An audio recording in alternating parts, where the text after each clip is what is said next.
जपानमधल्या एका माकडाची कहाणी जगभरात व्हायरल होत आहे. पंच त्याचं नाव. जन्मानंतर काही दिवसातच त्याची आई त्याच्यापासून दुरावली. एकटा पडला बिचारा. त्याच्यासोबतच्या माकडांनी त्याला स्वीकारलं नाही. एकटा पडलेल्या माकडाला एक खेळणी मिळाली. त्या खेळण्यालाच तो त्याची आई म्हणायचा. त्याच्यातच मित्र, भाऊ बघत असायचा. त्याच्यासोबत खेळायचा, त्याला घट्ट मिठी मारायचा. त्याच्या एकटेपणाची कहाणी आपल्याला एक गोष्ट सांगते.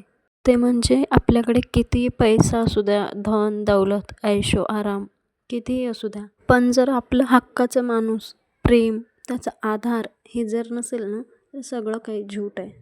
त्यामुळं आपल्यावर प्रेम करणाऱ्याची ना आपणच कदर केली पाहिजे. आणि एक कटू सत्य सांगू, आपल्याकडे कितीही पैसा, धन, दौलत असू दे, पण एक असा शब्द आहे ज्याची उणीव कधीच भरू शकत नाही, कुठल्याही बाजारात मिळत नाही.